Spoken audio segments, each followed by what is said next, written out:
And for me, the highlight of this should be these are the days where we make Amazon pay attention because this is a big day for them. This is one of those things where they get a lot of free promotion.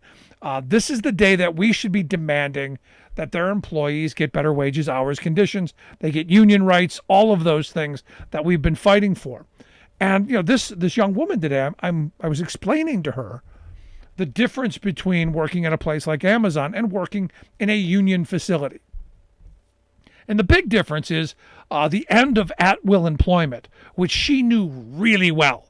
She didn't know what it was called, but she knew because a lot of her friends would come to work, middle of the day, pack your stuff, get out, fired for who knows what reason.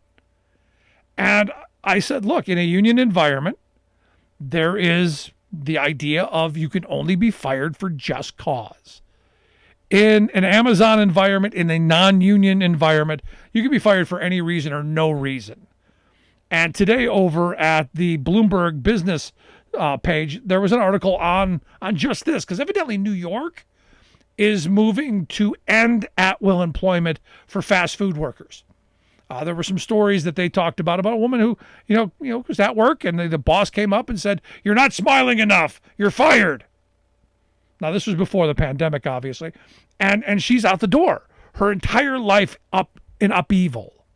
Now, me, as a union guy, goes, this is why I've been saying from the beginning, fight for 15 and a union. The entire fast food industry should already be unionized if we had laws that were sane, rational, decent, that made it easier for people to join and form unions. If it's as easy as the right wing likes us to believe, people can just join if they choose. If they choose to join a union, then they can do that. They're just not choosing, Rick. And I hear this all the time. The reason that there aren't more union members is, those working people, they're choosing.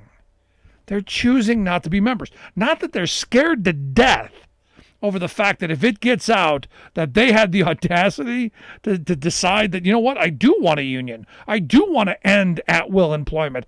I want my merit to be paid for. I want to be fired or kept based on my merit, not based on, you're really not smiling enough, or you've got long hair and that's, we don't like that kind of hair here. That your work actually is subpar. I mean, everyone agrees if you're not doing the job, there's the door. But all of the other things that people get fired for, it's quite remarkable if you stop and think about it, because you can be fired for literally no reason. And most people don't believe that until it happens to them.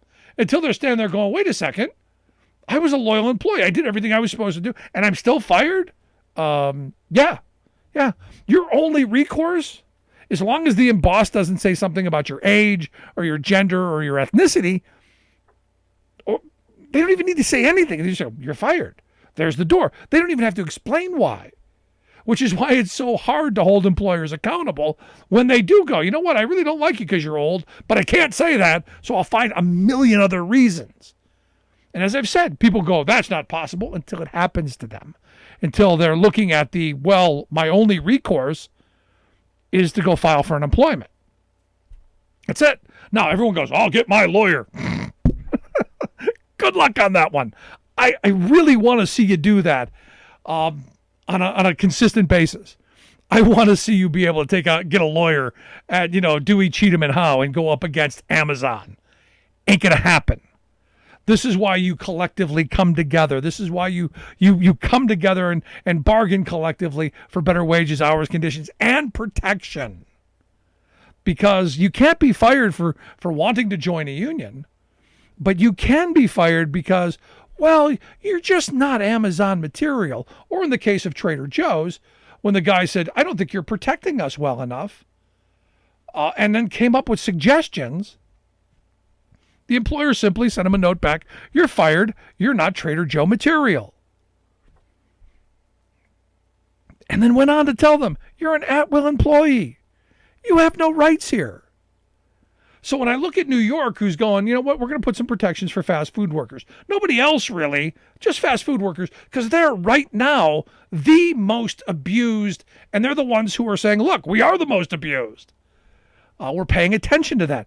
But that's not just their industry. It's across the board. I can't tell you how many people I run into on a daily basis who, when I explain the difference between at-will employment and just cause employment, you can only be fired for just cause. You did something wrong. You didn't come to work. You boogered something up. You were just a bad employee. You can be fired. And in a lot of cases, if you are that bad person, you should be, because you're pulling everybody else down.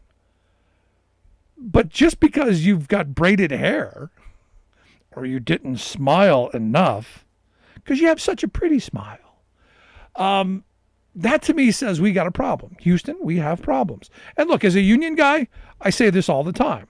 I want people to have union protections. I don't necessarily want laws to have to be passed, but we're in a situation where the laws to help you join and form unions are so badly broken, so badly tattered. The pendulum has so badly swung to the side of employers that maybe the only way we protect people is by local communities passing laws to protect local workers. Maybe that's what we have to do, because clearly our federal government is broken, and clearly most state governments are broken. And clearly the wealth class of this country is in firm control of state legislatures and our national politics. So maybe this is the way it has to go. Personally, I keep saying there's got to be a point at which we just say enough is enough, and people do what they're doing now and saying we're not going to work for poverty wages in desperate conditions and fold their arms. But we're in this moment. We're in this moment where people are finally paying attention. And I'd love to hear your stories. Have you ever been part of an at-will situation? You can email me, rick@thericksmithshow.com. Going to take a quick break. Right back after this. Stick around. More American than workers standing up, and the union gives a voice to win. On the Rick Smith Show.